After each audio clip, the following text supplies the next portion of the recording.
Happy Friday, everyone. It's Joe Morris here. Dustin Heisler won't be joining us this week, but look for us next week. I've got an exciting guest here that's going to be joining me here in a moment. I think we're going to be talking about the hottest topic going on in state and local government right now, and that's generative AI. And I have the pleasure of hosting Vidhu Shekhar, the author, I think, of the state and local government's first book on generative AI. And the book's titled Generative AI Use Cases in State and Local Government. So it's a pleasure to bring a guest on anytime, someone who's focused in state and local government, who's got that same passion that I do. Vidhu, maybe you can tell us a little bit about yourself and your background in the public sector. Awesome. Hey, Joe, thank you so much. I have been a long time listener of your show, and of course, following GovTech for a very long time. And I have super excited about this opportunity to be on the other side of the fence for a change. I actually started off my career in architecture, believe it or not, not the coding type, but the building type, and pivoted a while ago when I went to USC. You see the Trojan flag back in there, into public administration. And since then, that was the start of my career in public sector. Worked a little bit in the city and the county of LA before moving up here to Sacramento. And since then, really been focused on everything, all of the major domains within public sector. And so much so that, I feel like public sector is a place where you have a lot of challenges, but also that opportunity of innovation is probably a lot more than what you would see in pretty much any other industry. So I look at it like this Chat GPT kind of took off, and all of a sudden it went from something that was trending online to now we're talking about it in state and local government. We're talking about it in private sector. So what prompted you to write a book about how state and local governments could use generative AI? I don't think I was in any different place than any of our listeners or you and other folks. November, when everything in the news was about OpenAI, Chat GPT, right? This is the new revolution. I'm like, I need to get my hands onto this, right? And you have no idea how many sleepless nights I had to spend because you go during the day and you don't get access to it, right? It was so overloaded with users that the only time you could go in and actually do something was after hours. So I was doing a lot of fun stuff, right? Asking it random questions. Funny enough, since my background is in public administration, I was asking it a lot of policy-based questions, right? And I was getting some really interesting responses, especially given how the data is a couple of years older, right, in the language model. A week went by, maybe I think I was in my second week of doing the same thing, and my wife got really annoyed. And so she's like, if you're going to be spending so much time on this topic, you might as well write about it. And so that was actually the starting point on why I decided to finally put it into some sort of a curated manual of sorts, right? Because I think it's important for us in government to know that thematically, there are multiple things ChatGPT or a large language model can do, right? Whether it's summarization, whether it's content generation, or whether it's just that chatbot interface, right? But within each department or within each agency in a government organization, there could be multiple variations of this, right? And as I kind of started going through that, I was intrigued at the possibilities this opened up. And Dustin could not join us, but in his last webinar, right, I think he made really good reference just across the spectrum of the use cases. I believe he had a handful in there that covered not just a part of government and not just the chatbot components that mostly come to mind. And that's where I really think the intrigue for me was to actually go deeper into this. And as I started going deeper, I also got sort of the AI hallucination component surface up, right? And I'm like, okay, got it. Like, let me actually pause and take a step back. And I was wondering, like, do I edit this out? Do I not edit this out? Like, what do I do with this? I ended up including it in the book, in pieces of it, with a call out that this is where I think it's repetitive. Um, I did try to edit out inaccuracies to the extent possible because I think it's important for us to know that this is an evolving technology, right? And that's a critical message I would love for folks to understand, especially in government, because we got to test it out before we really put it out there. Well, as you looked at it, I mean, you can kind of see where there's some points where there's a collision course between government and generative AI. As I travel around the country, you hear a lot about workforce challenges, talent gaps, speed, efficiency. Where do you think some of the main benefits to leveraging a platform like OpenAI or generative AI more broadly across the public sector? I actually have a slightly different view than you. I don't think it's a collision course. And the reason I say that is because I think generative AI can almost be used to the extent of an augmentation tool, right? Across multiple fields, whether we look at healthcare, whether we look at government, and even within government, right? When we look at sort of legacy systems, COBOL programming needs versus other system needs, it comes down to we just have not enough people to do that work, or not the knowledge base is either retiring or even worse, right? And this is where I think the generative AI components come in really handy, where they can look back and the large language model can really self-train itself on some of the nuances, right? I strongly believe that human in the loop is the way generative AI really picks up, especially in public sector, because it can augment and be a force multiplier for a public sector workforce. Whether you think about, the codex type components where you can ask for it to generate code for you, or whether you think about like just image generation. Back in the day when you go onto a government website, you would struggle, and it would almost be like, the old school, just pure HTML pieces, right? You go onto a government website now, and it's the look and feel is no different than a consumer website. Mhm. And I think that accelerated motion can be even taken a step further, where now the user experience of government websites and services in general can really become responsive to the end constituent, right? And I think that's the utopia that I think we always think about going towards. But generative AI is going to really accelerate that whole motion of having a really laser focus on service delivery for the constituent in the most efficient way, right? And it's going to challenge us. I'm not going to deny the fact that it's going to challenge us on multiple fronts. Mhm. The people front for sure, but I think the policy front is untapped.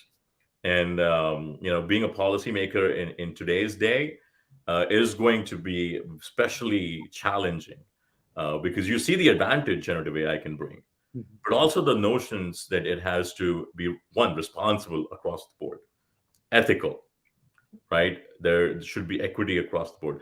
We need to make a conscious effort to not let the biases influence the system in the same way that we sometimes see it do, right?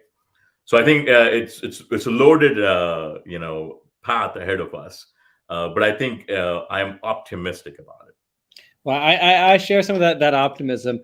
I think it's important to know, like, and like you said, while this is dominating our conversations that we're having, both professionally and maybe personally, this is an emerging tech in the truest sense in state and local government. What do you think some of the challenges may be that governments, or hurdles that government's going to have to get over in terms of their approach to adopting? It's a very good question. One that I tried to kind of at least bubble to the surface in the sort of the closing of my book, right? I really think it's about the five dimensions, right? The traditional people, process, technology, and then the data and policy, right? And we have to look at a maturity curve along all five of these, right? It will come down at the end of the day. Any large language model, any AI model is only as good as the data set it's working off of, right? But still, you got to have processes in place, controls in place to be able to inform the appropriate use, which comes back to the policy piece, by the right people for within the technology, right? And so I think it's going to be that sort of continuously evolving loop. The other barrier, and this is just the same thing we experienced when we sort of transitioned to cloud technology, for example, right? Um, Security is going to be a massive concern. I mean, I cannot emphasize the chances that generative AI can help with security, but also the risks it poses if something goes wrong, right? If you were following some of the NIST guidelines, NIST AI 101 came out last month, and the risk management framework specifically calls out security as a major piece of this, governance being another or core component. So when I sort of look at barriers in government, I think these two, the security piece and the governance piece, are probably going to be key to unlocking that potential, right? If we can figure the governance piece out, if we can figure out the right controls on the security side, the uses and the potential can be then sort of exploited in the best sense of that word for the better of all constituents. Your book outlines 100 use cases in state and local government. By no means do I expect you to cover them all today, and we want people to check out your book. But maybe you could share with the audience a couple standout use cases for ChatGPT. Sure. The one that I probably had the most fun with was around social media, right? But when we look at, just this goes back to the government website piece, right? Having ChatGPT generate social media content is fairly easy. I also think the whole document summarization piece is applicable across just so many different departments and agencies within government. There's two sides of that too, right? It's how you can potentially unlock the Freedom of Information Act, the FOIA mechanism, for people to be actually able to consume the open data sets that's out there. Right? So I think that's a very big piece of it. But on the flip side, think about all of our state, city, county workers, all of the policies that they need to be aware of, all the standard operating procedures, appeals management, permitting processes, right? How do we make that steep learning curve a slightly less steep learning curve? And this is where I think there was another use case that I've used a couple of different places. Through the book, what I also tried to do was align it to general government functions. So you'll see some things around general IT, you'll see some things around constituent facing services, obviously around infrastructure, health and human services. There's a little bit around public education as well, which I think was another interesting one that I want to highlight, because there's a lot of concern around how plagiarism and things around that are going to be handled. How will generative AI impact the delivery of public education? And I see that as a massive opportunity, because I have young kids, like many of you guys, right? And I see them at very different learning stages, even within their own classrooms, right? And I think generative AI could be a very good tool to support those learning curves. There's a lot. I mean, I could spend hours talking about it, but perhaps I would like to do it over a glass of wine. All right. Well, I'll take that up on you since you're local. But Yes. I know we're at the very beginning of the conversation, let alone adoption. We're seeing a lot of efforts in the private sector, plugins, tools being built around ChatGPT as an example. Are you aware of any jurisdictions within the state and local landscape today that have either acknowledged the use of generative AI or doing anything around it yet? Not specifically that are using it in probably a public facing way. We are very much in the dipping the toe phase of this technology. There's a lot of excitement. I know of governments across the world, Europe sort of leading the charge on this, because they want to test out how does this stand up in sort of the strong data privacy environment that Europe has, right? The GDPR notions around data and things like that. Obviously, here in the US, we've seen a tremendous growth and excitement across from all of the private, platforms that's available. I'd certainly echo that. A lot of questions and a lot of buzz. So that's kind of the lead up, right? So we're very much at the beginning of this. Earlier, you mentioned cybersecurity. And there was a reference to it in a recent article. I think just yesterday, there was a chat GPT plugin in certain cases now has access to the live internet, not just looking backwards. And they're saying, hey, one of the things we want to be careful with is the cybersecurity implications, Mm-hmm. ransomware, and things. When you look at our market today, whether that's education or government, we're seeing K through 12s, get hit by cyber attacks. You kind of just hit on it a little bit earlier, but is this like the next level that if you're a CISO or a IT leader, that you really have to have a heightened sense of awareness now in terms of what this might mean as it relates to cyber? Oh, absolutely, absolutely. But here's the interesting thing. I think the amount of technology we use in our daily lives, it's not just the CISO or the cybersecurity professional that needs to be aware of this. Every single person should have an understanding of when they use this technology. One, what is the information they're getting, and put their own filters towards understanding that, right? And I mean, it does open a door to bad actors, probably a lot more, should they start actually figuring out ways to exploit this technology, right? But this is also where I go back to the NIST 101 AI risk management framework, is where you can put in some guardrails. As much as I love that it can go and do stuff with live internet, I think the biggest opportunity, especially in our context, education, government, and perhaps even to a large extent in healthcare, is we have a trove of data.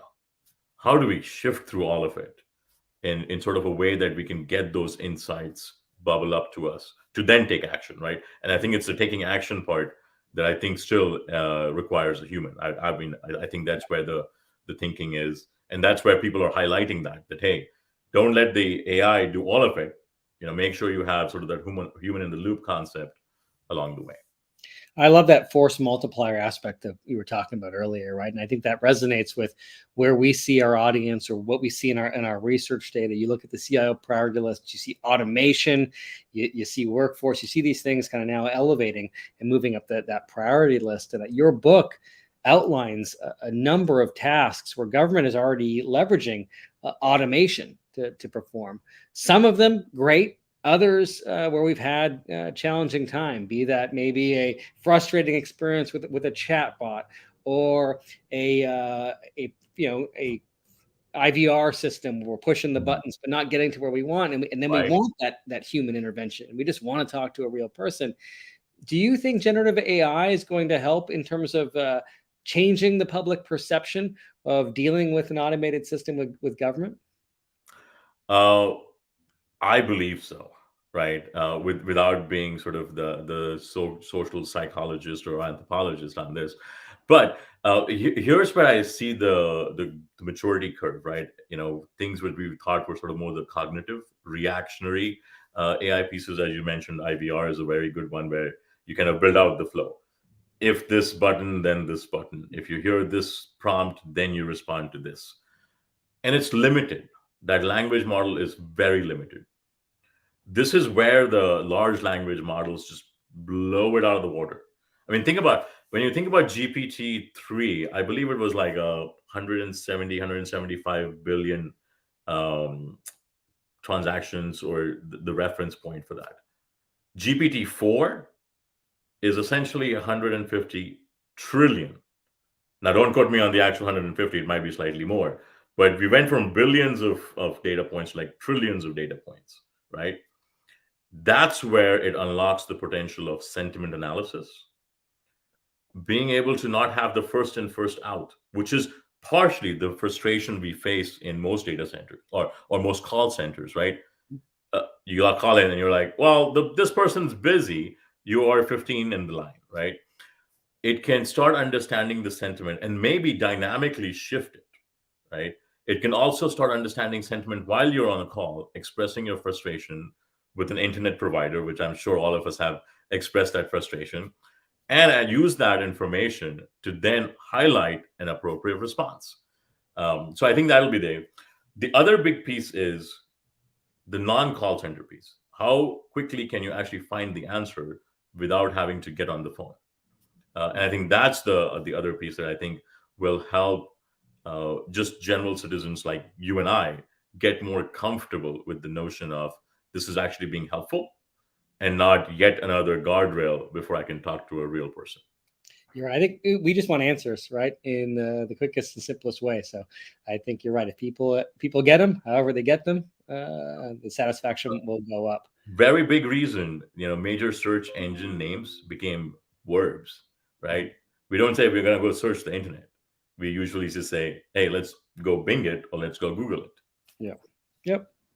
So when you look at this all in, what factors are either going to shape or influence the trajectory of generative AI or chat GPT in state and local government? I actually look at the metaverse as a really good example of this, because the hype cycle was very similar. Right? If you think about it, NFT started taking off. There was trillions of dollars of investment that went into the metaverse, only in my opinion to see it plateau out a little bit and then actually take a dip. Now, where I do see generative AI being different from that is the peak of the hype cycle is still not in sight. I think we are entering into a phase where this hype cycle is unlikely to just plateau out. It will soften, but I think the adoption curve is going to start picking up. And what I mean by that is the technology is actually going to find its way into different tools, right? I mean, we've heard a lot of the technology companies, software providers, start putting it in as part of their own software, right? I could just rattle off the list. You name it. Microsoft started with the Copilot thing. Salesforce has it in there. Slack has it in there.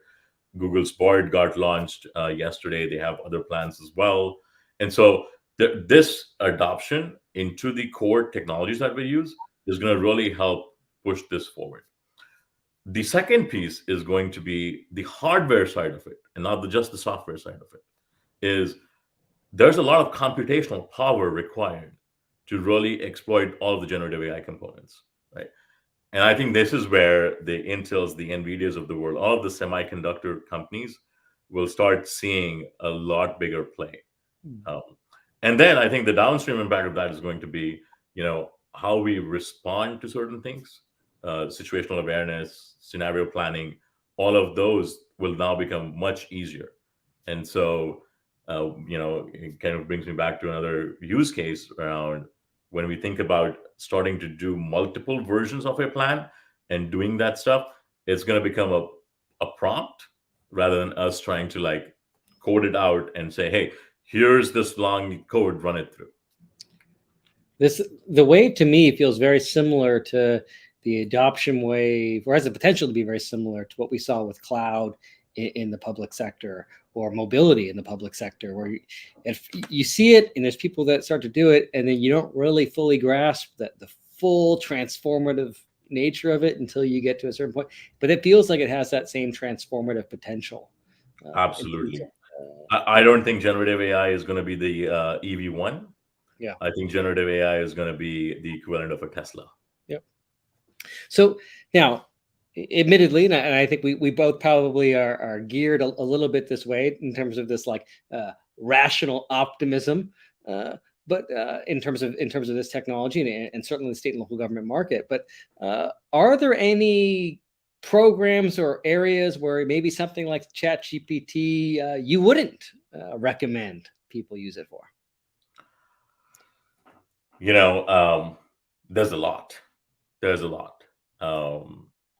Especially with anything in public safety, I would, recommend, exercising a very high degree of caution.